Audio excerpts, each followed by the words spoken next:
दोस्तों, वाल्मीकि ऋषि अपने जीवन के शुरू में गरीबी के कारण लोगों को लूटकर अपने परिवार का भरण पोषण करते थे। एक बार ऋषि नारद भी उनके गांव के बगल के जंगल से गुजर रहे थे, तो वाल्मीकि जी ने उनको रोक लिया और लूटने का प्रयास किया। तो उन्होंने मुस्कुराकर कहा कि ये कार्य आप क्यों करते हैं, ये गलत है या सही है? तो उन्होंने कहा कि गलत है। तो उन्होंने कहा आप क्यों करते हैं? बोले कि परिवार के पालन पोषण के लिए। तो उन्होंने ये कहा कि क्या आपके परिवार के लोग जिनके लिए आप ये कार्य कर रहे हैं, जब इसका दंड आपको मिलेगा तो उसमें भागीदार होंगे? तो उन्होंने कहा हाँ बिल्कुल।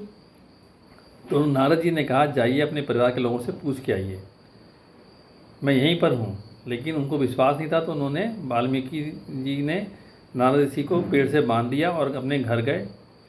अपने माता पिता से, अपने बच्चों से, अपने पत्नी से पूछा कि कल अगर इसका दंड मुझे मिलेगा तो उसमें आप सब मेरे साथ हैं ना, भागीदार होंगे ना? तो सबने मना कर दिया। उनके पैरों के नीचे से ज़मीन खिसक गई।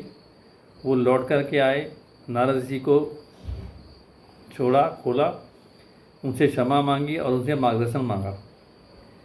तो मेरा ये कहना है कि आज के समय में भी हम लोग चाहे नौकरी कर रहे हैं, चाहे बिजनेस कर रहे हैं, चाहे बड़ा बिजनेस है, चाहे छोटा बिजनेस है, अगर हम अपने परिवार को चलाने के नाम पर कुछ भी जो नियत कार्य है, जिसके लॉ एथिक्स और वैल्यूज़ हैं, उसके हिसाब से अगर नहीं कर रहे हैं, जो ईश्वर के वैल्यूज एथिक्स हैं हम सब लोग जानते हैं, तो हम लोग कुछ ऐसा कार्य कर रहे हैं, अगर सही नहीं है तो उसका दंड तो मिलेगा और परिवार के लोग आपके साथ नहीं खड़े होंगे। दूसरी बात कि हम इस दुनिया में अकेले ही आए थे और यहाँ से अकेले ही जाना है, और जब हम जाएंगे वहाँ ईश्वर के पास, तो वहाँ पर कोई सुनवाई, कोई कचहरी, कोई कोर्ट नहीं होती। वहाँ पर सिर्फ फैसला होता है, और ये आप खुद जानते हैं कि जीवन भर आपने कौन सा काम किस तरह से किया है, या आपका ईश्वर जानता है।